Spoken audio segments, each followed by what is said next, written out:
just...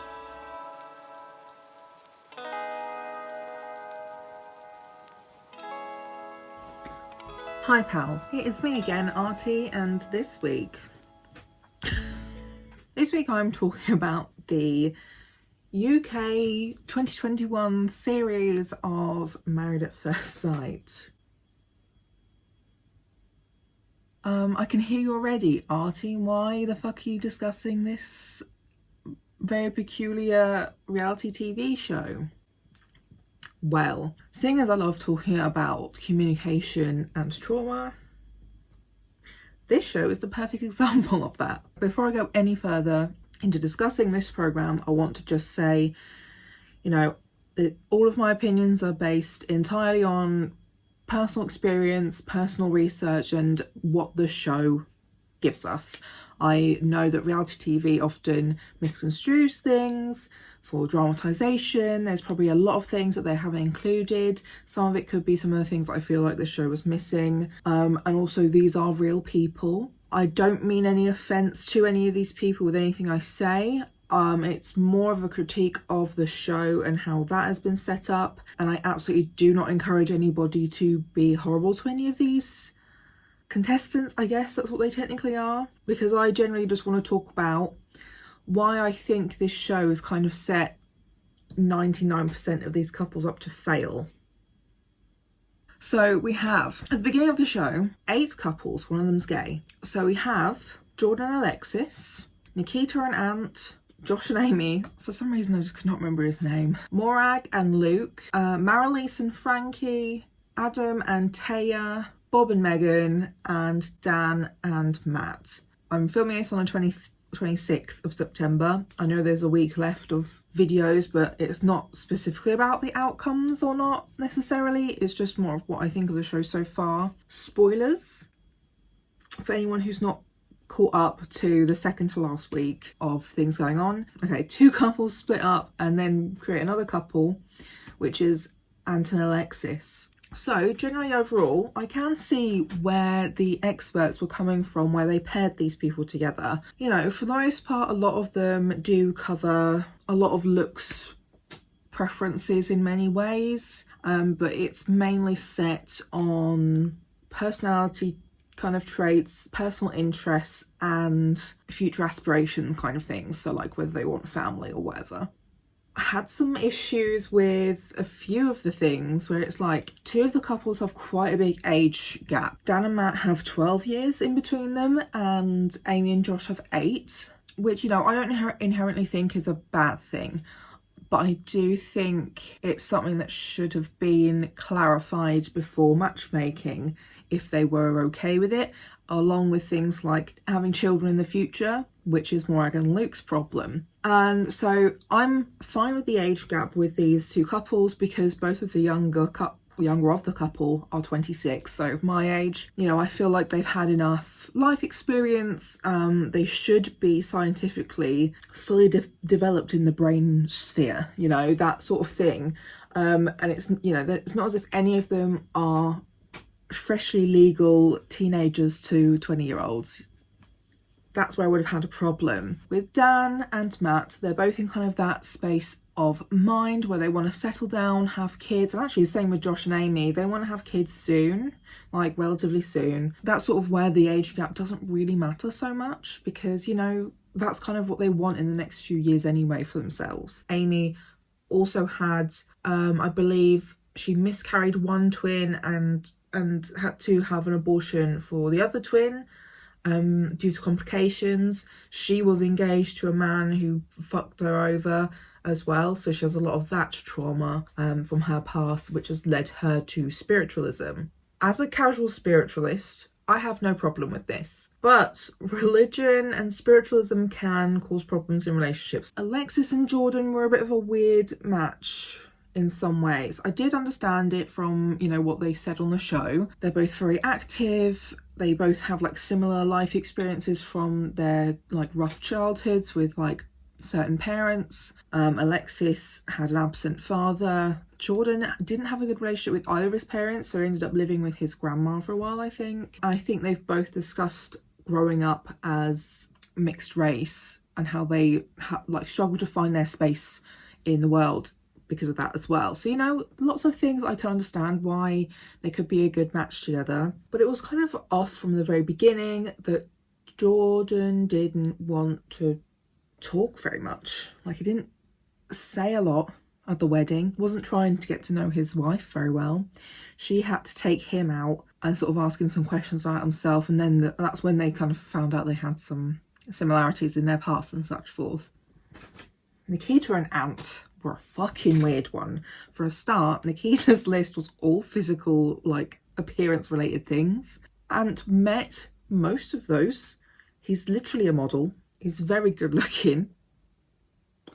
And then apparently Ant has said, you know, he's not really into the plastic surgery kind of thing, which Nikita is. They had the most explosive beginning. 1, Nikita was super disappointed. 2, Nikita was bordering on aggressive. No, she was aggressive.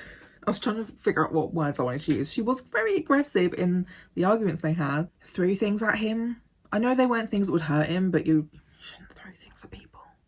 And they just could not communicate very well. Like, everything Ant said made Nikita angrier. She would say this stuff a lot at the very beginning, like, oh, do you think I'm fit? Do you think I'm fit? Like, oh, things like that. She's like, oh, you know, it's all banter. Don't really find that funny, he said. And he was like, you know, it doesn't really come across as jokes or banter to me. It just kind of comes across that you're insecure. And like, oh my God, she fucking lost her shit. He's not saying she's insecure. He's saying that's how it kind of comes across to him. And then she also was sort of like, right, if you fucking tell anybody at this dinner party about our arguments, that's it, I've had it. Fucking hell, mate. Okay, so besides Dan and Matt, my favourite couple is actually Mog and Luke. They're kind of like a weird mismatch in a way, that they are opposites on the outside and kind of the inside. Morag's very outgoing, life of the party, likes to get drunk, you know. She's very charismatic. Luke, like, one of the big things they say all the time on this show is Luke's last relationship left him feeling vulnerable, damaged, self-conscious, uncomfortable in his own skin, and he's been trying to build up his own, like, confidence and self-worth again. Right, so I'm pretty sure the show said this, but it's not been mentioned ever again since. He got a hair transplant, and I'm like, all for it, babes. I'm all for boys and men going and getting some affirming procedures to make them feel better about themselves. You know, absolutely here for it. Botox and filler isn't just for women and trans people, but believe me, if you want to get some Botox and filler and you're a cis dude, fucking go on. Anyway, I feel like they are pretty concrete opposites. They do have enough in common. They, you know, get on. They have similar sort of senses of humour. Yeah, this was the thing of, like, so at the wedding, I forgot this happened because I've been watching the show as it's been coming out on air, that at his wedding with Morag, he asked her if she wants children. She said no. And he was like, what the fuck? I want kids. That's a killer, isn't it? He says to his friend. That's one of the big things I think is, like, pretty fucking major to be discussing, or, like, for the TV show producers to be fucking thinking about. Another really big part of the show is Morag's dad died not long before she went on the show. He brought her up, and then when he got sick, she cared for him until he passed away. And that's a huge thing to deal with. That's a huge trauma. Like, anyone passing is horrendous, but when it's like your main, you know, caregiver, that's like, I couldn't imagine what that would feel like if my mum fucking carked it. Like, I think I'd be broken, and I don't think I could be fixed, to be completely honest. But, like, this is what I mean. That's such a huge loss for somebody. You know, that of course that's going to affect how you act as a person. Even though they are, like, my favourite couple outside of Dan and Matt, I feel like this show has failed them a lot. There are so many things this show could have and should have been doing for these two in particular to help ease them into this process and have more of a possibility of a successful marriage. Okay. Next up, we have Marelize and Frankie.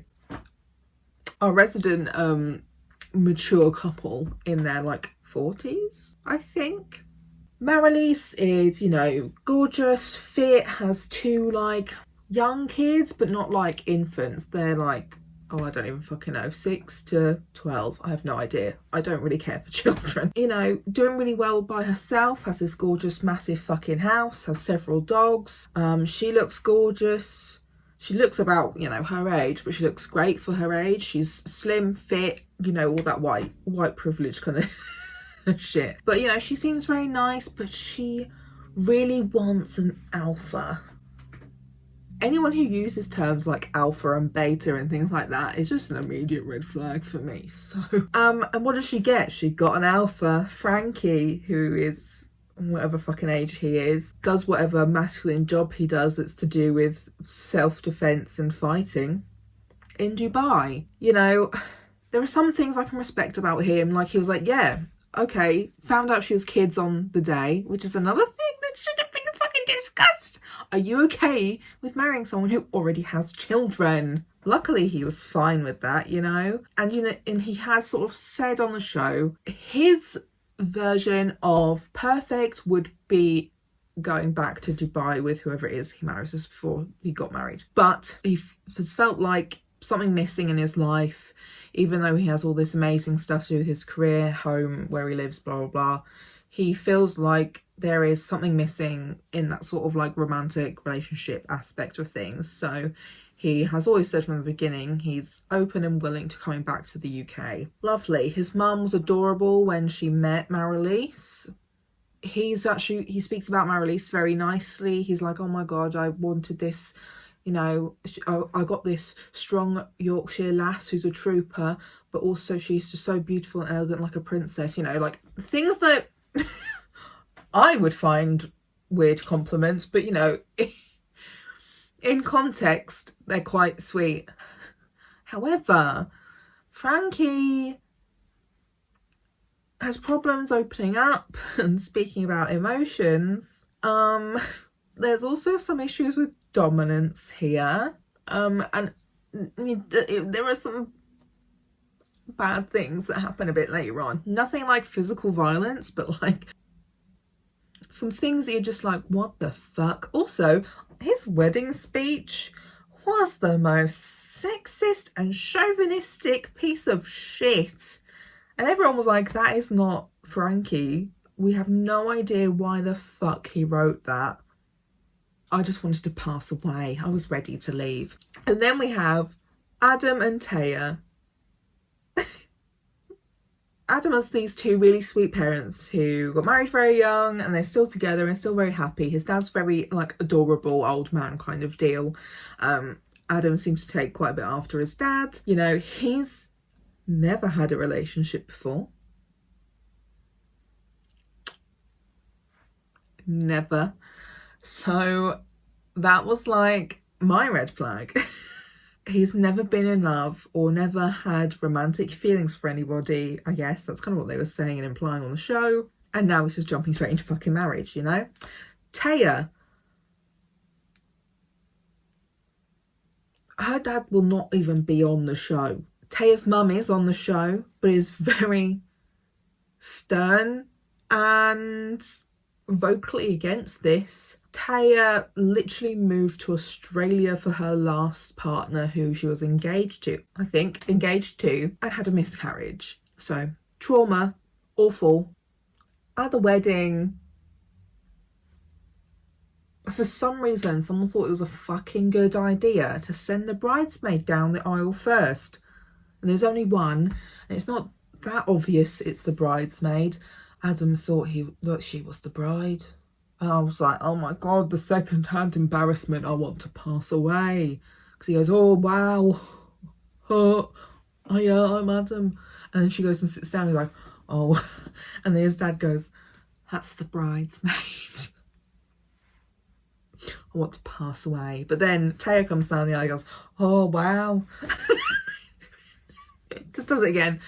But at least it's the bride this time. You know, they both seem very happy with each other. Both both fancy each other right away. Lovely, good, jolly. These two are like the couple who has gotten on with things the best and the easiest. They've had minimal problems. They're both relatively on the same page. And in the more recent episodes, we do see that Taya's mum has come around to the idea a bit more, and she can see that actually Adam is quite a good fit for her daughter, which was nice to see, you know, like when you see how like apprehensive and kind of cold she is about this and to Adam at the beginning, it is kind of like not fun to watch. So it's nice to see her come around. And then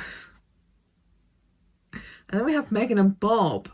So they seem like they would be a good fit. They both really value family. I'm not gonna lie, I really can't fucking remember anything that happened at the very beginning because so much happened later on with these two. Fucking hell. I've got to say, everybody on this programme, all these men, except from Luke, bless him, all these men on the show are so well dressed and well groomed, but Bob, good sir, so well dressed, gorgeous.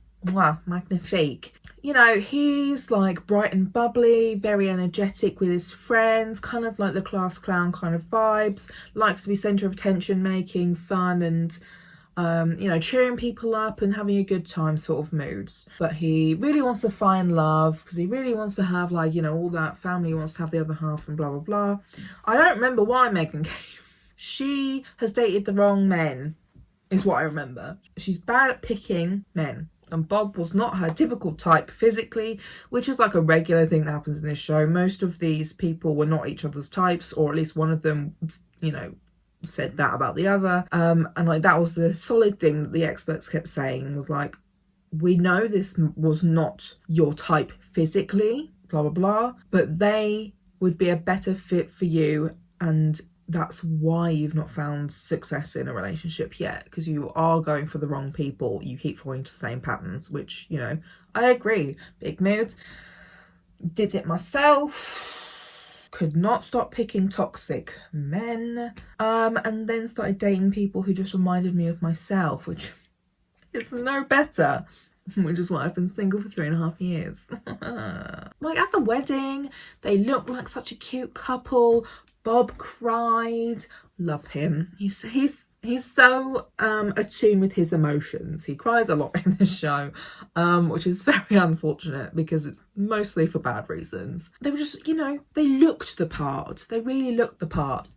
Went fucking downhill as soon as they went to bed that night of the wedding. Megan wouldn't even share a bed with this man, and then didn't give him a fucking chance. Did not give him a fucking chance. And then the last pairing is Dan and Matt, who, as I've said before, big age gap. They were both kind of like, yeah, they both want to have families within the next few years. They want to have children. That's why Matt, the old one, has come onto the show, because everyone he's dated, he's found out later on they don't actually want kids. Some of them have lied to him and said they do want to have kids, or they think they want kids, you know, blah, blah, blah. And then he finds out several years down the line they don't, or like they say it straight up early on, you know, and he's really looking for someone who wants to have that. And Dan does. I have no idea what either of these men do.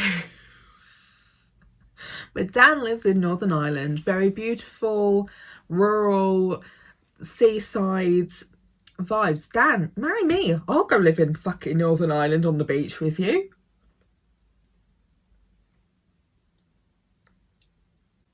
Go on then. Matt is from Leeds, so that's like their main problem is the location.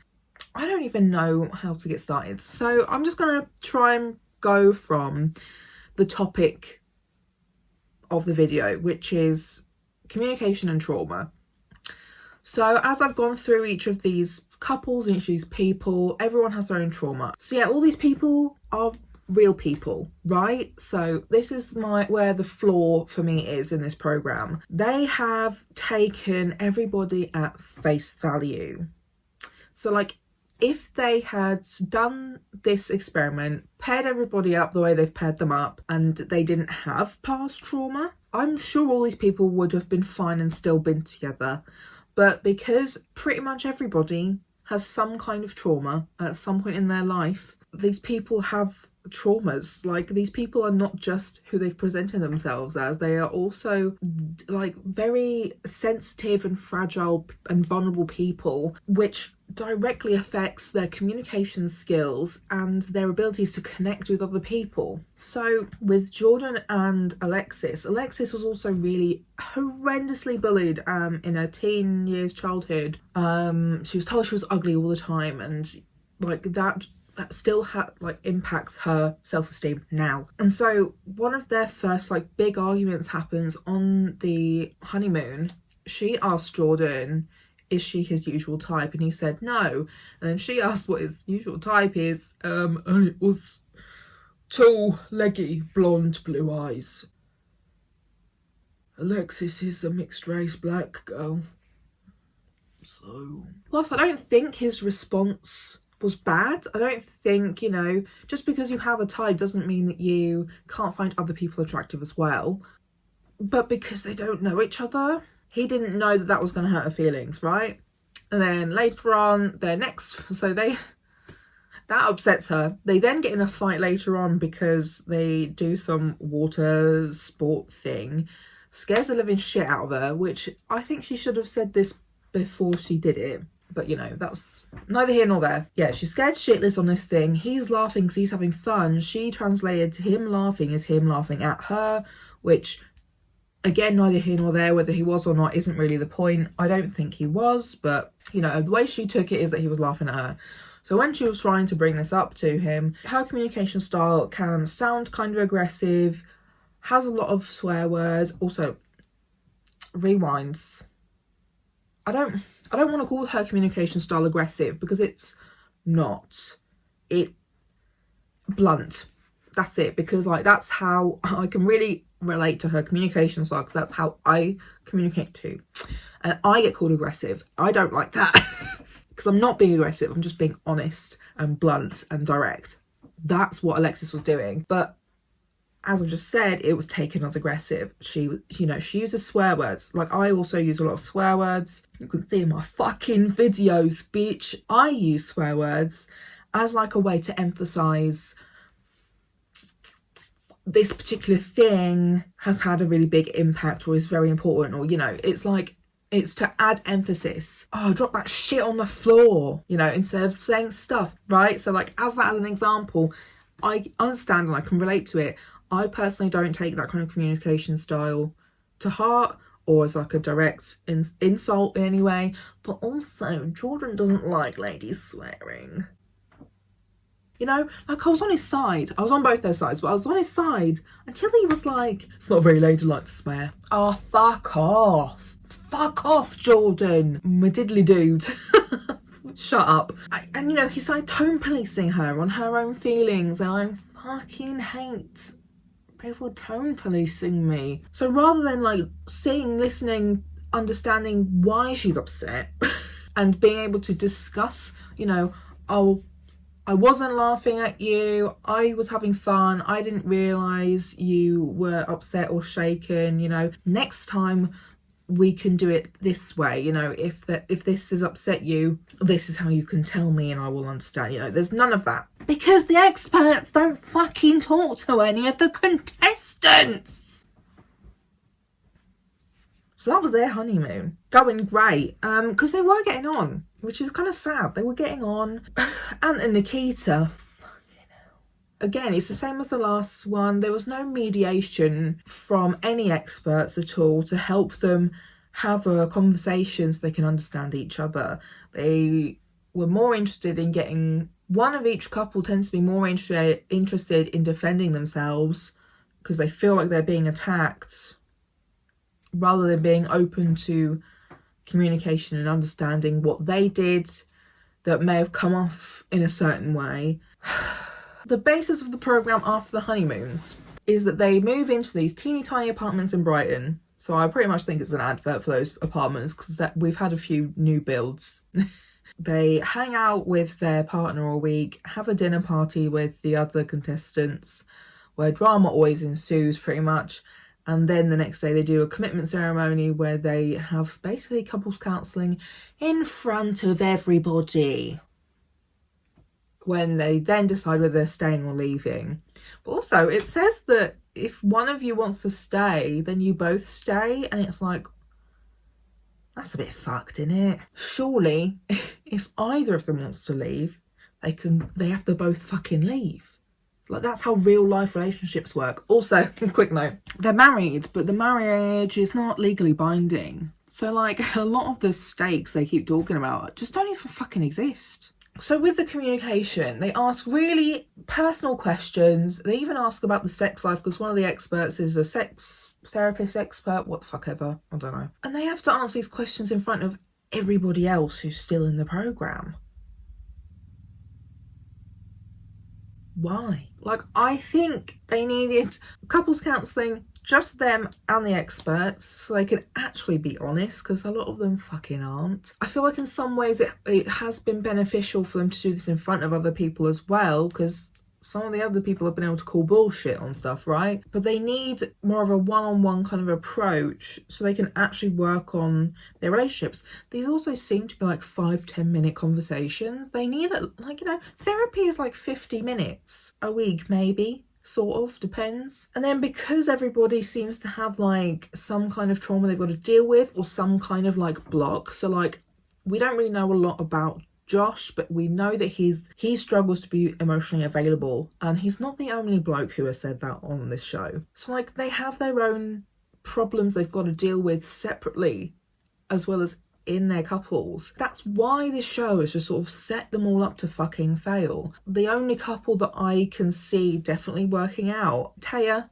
as I've said, she has got trauma, but Adam, he's like explicitly said he has everything he wants in life. He's always had everything he ever wanted in life, and now he wants a wife and kids. Can he relate, mate? But you know, the one couple that I think is likely to succeed is the couple with one person who's basically just not been fucking traumatized.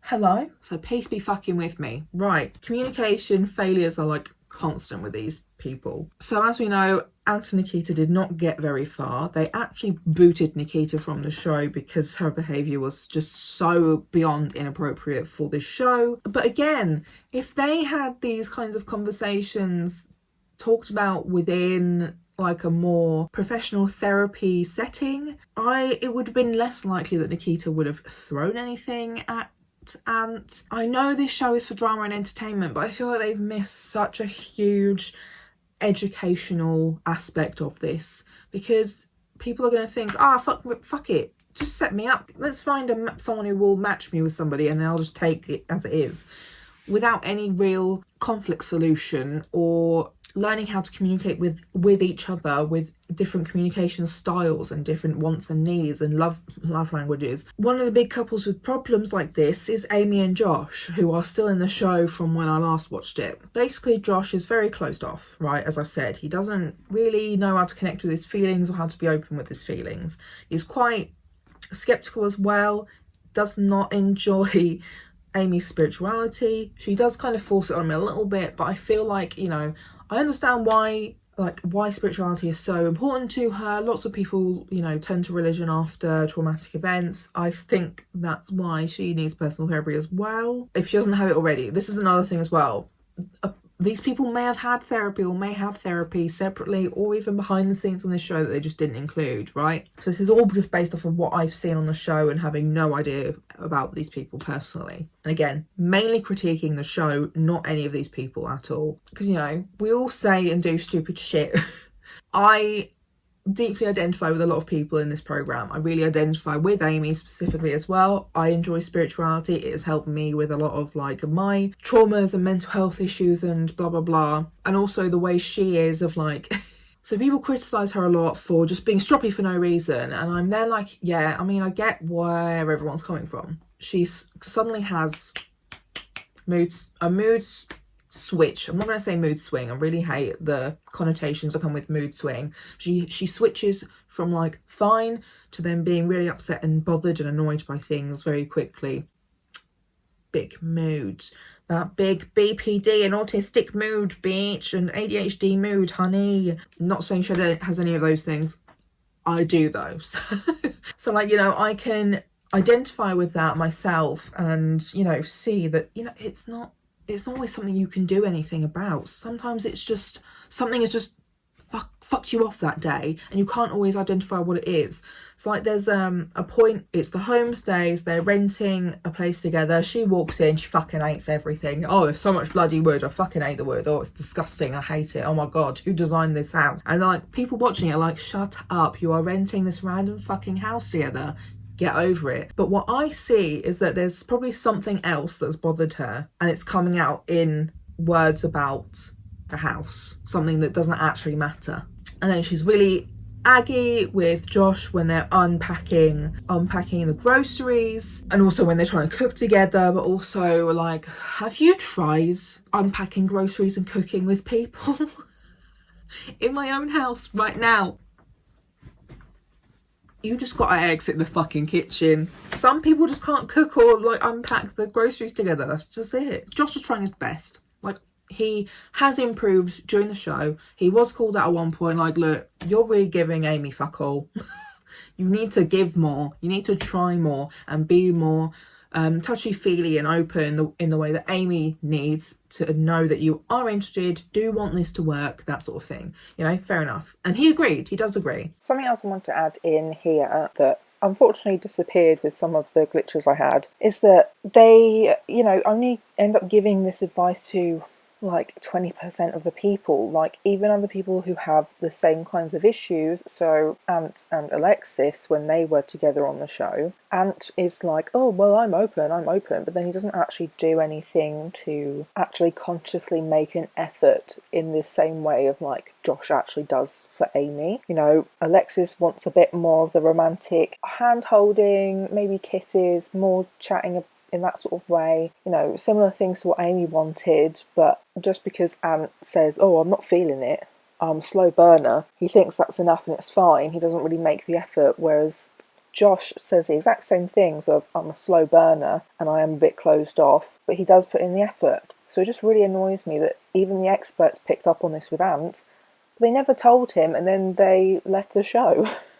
So they might have, I don't know, made more progress if the experts have actually put more effort into giving them the same advice. So he is trying, you can see him trying to cheer her up and joke her out of this mood, but that's not what works for her, but she hasn't had that conversation with him yet. So, you know, that's something that could have been discussed and sorted out in therapy. They do talk about it later on, so I am hopeful that, you know, they will continue to develop and work with each other. I also really did not like Amy's friends, the way they interrogated Josh when they first met him out in the garden away from Amy. Like, I know it was all set up, like she was okay with it, she knew it was happening, but they were interrogating him about it. They asked if he was in love. He was like, no, I'm not in love. It took a while to get it out of him, but also like he said like, no, he is quite closed off. They're like, oh, Amy seems sad, and he was like, oh yeah, I don't know what happened, she just was annoyed with me. And then they were like, oh, Amy can be like that. So, you know, he admitted he wasn't in love yet, but he also was saying, you know, there's also a difference between having love for someone and being in love. To him, having love for someone, you know, is loving feelings towards a person that may not be reciprocated, and being in love is a reciprocated thing. And I personally agree. Thank you very fucking much, Josh. Scorpios unite. I'm not a Scorpio, but I have a lot of it in my chart, and he is apparently a Scorpio, as discovered by Amy on their wedding day. Another thing that pissed him off. So, you know, he made those sort of like personal definitions to his friends, and they were like, can you see it leading to love? You know, can you see it being a possibility? And he was like, yeah, but I just take a long time to fall in love. Again, fair. They then fucking told Amy before they went home.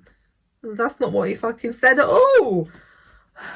Like, you know, the way that they reiterated it to Amy was just not how it fucking happened. And that's the problem with a lot of these things in the show, is that people are translating it differently to how it's actually been said.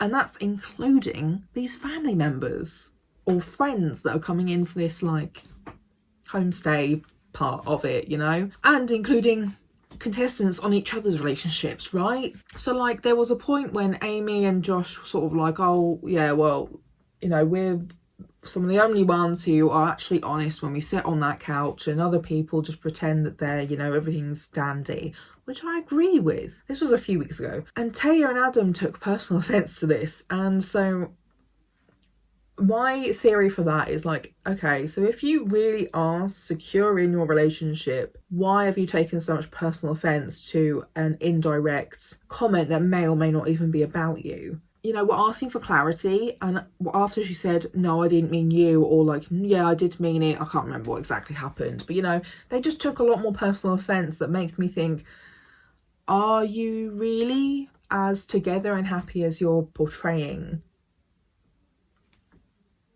But again, that's just skepticism, speculation, but also they were being honest. There are other couples there, Frankie and Marelize come to mind, who were just not being honest, were not giving anything. On the couch, Marelize and Frankie would give him fuck all for weeks. Like, they actually refused to answer most of the questions. I do understand and respect, you know, not all people want to talk about their sex lives in front of a bunch of our fucking people they barely know, or in front of the entire UK. Right, so I can understand that bit, but they really would not open up. And then one of the experts asked something, and Frankie was like, oh, she thinks I'm controlling. Just, you know, just tell her I'm not controlling. And Marelize was like, oh, is that what you meant? So, like, which I don't think is what the expert meant. She was talking about things of like a power dynamic and dominance, things like that. She didn't necessarily say Frankie is controlling. He did out himself though when he assumed that. And then they ended up finally saying something. They finally opened up after one of the more recent or the last dinner parties. They all had to write an anonymous letter to one other couple. I think they were assigned whatever couple they had to write their letter to, because everyone only received one letter. Their letter was mainly talking about Frankie being quite closed off, very guarded, not being particularly romantic or lovey or whatever in public with Marelize whenever they were all around. But they also did say in the letter, like, you know, that's just what we see, and we feel like you've maybe been getting a bit better at opening up and blah blah blah. Frankie takes every single point personally. He later says, oh, I was making jokes. They did not come across as jokes. Me and Frankie would not vibe, mate. If I was at that dinner party and heard Frankie say, you know, when I talk, don't talk to Marelize, I would have fucking gone off like Nikita went off on Jordon in that first dinner party. I would have fucking gone off. The lighting has changed. I'm flushed in the face. I've had real issues with my phone trying to film this, so I hope something can be scrapped together. Whatever is done now. I'm just going to like talk about my conclusion and then just a little bit of fun at the end. In conclusion, generally I think a lot of these relationships would have been a lot more successful if they could have spoken one-on-one with therapists and two-on-one with therapists, rather than once a week for like 5 to 10 minutes talk about it in front of everybody involved in the program. As I said at some point, I think it was helpful in some situations that they did have these commitment ceremonies in front of everybody else, because like Jordon called out Megan for lying around, like lying her ass off. Morag at some point called out, I think, Frankie for something he was saying, you know, like points where other people could kind of chip in to be like, that's not correct or that's not fair, you know. And I think that's helpful, but that being the only time they have with experts is not particularly useful. My therapist I have now, I've been seeing her for over a year, like going on a year and a half, and yeah, I've been quite honest and open with a lot of things I deal with, but I've been seeing therapists and counsellors for more than a decade. A lot of that is stuff I've already approached in the past but not really been able to deal with, get over, I don't know. And now, like nearly a year and a half into this relationship with my therapist, I am now kind of talking about really deep-seated traumas that I haven't spoken out loud either at all or in a very long time. So I feel like, you know, obviously they wouldn't be able to develop that kind of relationship with these therapists within like 5, 6, 8 weeks, whatever, but it would have been a lot easier for them to have these one-on-one conversations with someone without having to worry about the partner, 3 experts, and like the whole crew of the other contestants watching you and what you're saying. A lot of the time in therapy for me is me trying to work out how I feel, what the words are that I couldn't find before, and piece different things together with the help of someone who is not going to judge me, who, you know, has a degree in some forms of psychology, and other kinds of training are helpful too, like trauma specific kinds would be really beneficial in this position as well as relationship counselling and therapy kind of training. They just needed more actual emotional support from this show. I don't know how to say this. Insert my communication video that is like a kind of starting off point for this as well. You know, I've spent years psychoanalyzing myself, people around me, communication, and how it works in society and among friends, and you know, I've done that work myself, and it still is not an easy ride because nobody else has fucking done it. These are all like average people. Average people who are also probably influencers and now will be influencers. They've not had a lot of access to these sorts of things. The UK has piss poor mental well-being services, mental health services. Even if you have money for a therapist, you might not even think about going to one. Pardon me. And also, like, even if you have thought about it, it can be seen as very shameful still. There is so much stigma around mental illness, trauma, and therapy. That's why this like really toxic well-being fucking bullshit on the internet does really well, because people want to do anything except go to therapy because stigma and money. I feel like, I know this is supposed to be a reality TV show, but when you're talking about people who are so desperate for love and to find the one, they go on a reality TV show to find someone. They're just being set up to fail 99% of the time. Because, like, if you haven't dealt with your own inner demons, you're going to bring that into the relationship. And I'm speaking from personal experience. I have done this, my partners have done this, my friends have done this, their partners have done this. That's why I have been single for so long, is that I saw I was in a toxic cycle with relationships. I was not very well mentally, and I really had a lot of work to do for and on me. And a lot of people don't or can't do that for whatever fucking reason, you know, we're all valid, but that trickles into your interpersonal relationships. And trauma therapy is so underappreciated, understood. Like, it's not offered on the NHS, but 90% of people probably have trauma. And that's probably why they're mentally ill, and probably why they need help and are looking for help. But nothing is trauma-based on the NHS. It's like, you know, this big show with a massive budget. You know there's a massive budget. You saw their fucking weddings. I kind of just want to go on the show, just have some really nice pictures done, innit? They have the budget. They could have brought in therapists, and they could have all been done like via Zoom, because I think this was probably filmed during COVID, which is why a lot of it was like with each other rather than with their actual friends and family for the most part. I don't think there's really more of a conclusion than that, to be completely honest. They just did not support their contestants the way they needed to.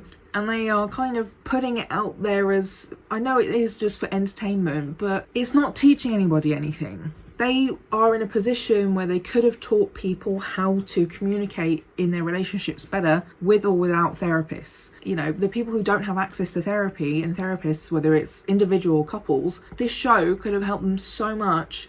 They could have identified themselves in individuals or in these couples and learned something from them, right? Because I personally can identify with a few of these different people for different reasons. They could have been really helpful learning opportunities. And I've seen from when I've browsed some of their like Instagram feeds that like Luke has said that he's had an influx, actually Luke and Bob have had an influx of like amazing messages, so much support from men and women. Like everybody who's been messaging them is a huge amount of support, and like massive thank you for putting yourself on the line and putting yourself out there and like, you know, really being vulnerable about yourself. I feel the same way, and I'm so glad I could see myself in a real person on telly. Could have gone a step further with how do you deal with it? But they just can't be asked because it's fucking television and it's the UK.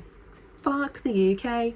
As I keep saying, I get it. It is just a reality TV show for entertainment, but it really is playing with these people's lives. These are real people, and we are real people watching this show, and it really could have had an actual impact on how people interact in their interpersonal relationships, whether it's friendships or romantic relationships or just sexual relationships as well. It could have been a huge learning opportunity for so many people, or like maybe even like for the people who could access therapy. It might have been that one thing to go ding ding ding, actually I think it's time for you to call up a therapist, babe. It's time for you to talk to a professional about your problems, because like no one's even talked about therapy. I'm sure some of them have had therapy, right? They have money, a lot of them have money. A lot of them have probably had or been in therapy. Not a single one of them mentions it. Not a single one. I think they all could probably do with it. Well, I think they all could do with some fucking therapy. No offence, not intended to be offensive to anybody. I just think everyone could really do with seeing a therapist on occasion, even if it's just some basic life problems. So there we go. That's my Married at First Sight UK is failing their contestants. So for the bit of fun at the end, I wanted to just talk about my predictions, because the show has not finished by the time I'm filming this, but it probably will have by the time this is out, or will be ending tonight. Predictions. I don't think Amy and Josh will last. I would like them to. I think they are quite a good match, but I think they're having so many problems with communication, and like understandably neither of them are feeling too happy about that, and I think that will just kind of come in between them in the end. Mog and Luke, even though they are my favourite, I don't think they're going to last. Again, communication, Morag's past trauma in particular, or Morag's past relationship faux pas, I don't know if that's even the right fucking word, seem to be the biggest barrier here. But then also a little bit of Luke's ability to come out of his shell and be a bit more sexy and sexual. So yeah, whilst I also think they're a really good match, I don't think they will last either. Marelize and Frankie, I kind of think they will last. I think Marelize is going to turn a blind eye. I'm taking that back, ableist language. I think Marelize is just going to ignore more red flags in Frankie, but also hopefully he will have learned to do better. I don't know, they might surprise me and he might continue being horrendous and she might just go, you know what, fuck off. Adam and Taya are pretty much my only solid yes. I think they will go the distance. They are planning babies. Like, they're literally planning babies already. So you're so gross because you're so in love, but I am happy for you. At least, hopefully at least someone comes out of this well off. And then the last couple who are still in it at the moment are Dan and Matt. So they're the other couple, you know, that I think are pretty solid. They are very good at communicating. They even have a future plan of like in the next 5 to 10 years, that's when they want to have kids. Matt's more along the lines of 5 years because he doesn't want to be like a really, really old dad. Fair. Their issue is the distance, and I'm not sure if they'll necessarily be able to get over that, but I'm hopeful that, you know, maybe the first year or two they live separately, tie up some loose ends, and then make the move. Matt's mum made me fucking die when he said that he was thinking about moving to Ireland for Dan. She was like, I bet you didn't think about all your friends, did you? It's like, sir, ma'am, he is nearly 40 years old. He definitely thought about his friends, babe. Also, it's not that far. It's not that far. Shut up. But also, I thought it would be funny because I was talking with my friend who was binging this show this weekend, who we would go for out of this lot. So, Dan is on like a, yeah, maybe kind of list. Matt, not so much. A bit too old for me as I am 20.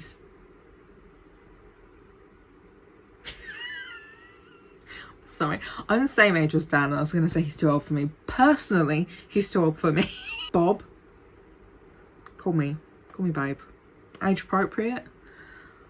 I would be there in the middle of the centre of attention with you, babe. Fantastic. You seem like a really nice, kind, caring lad.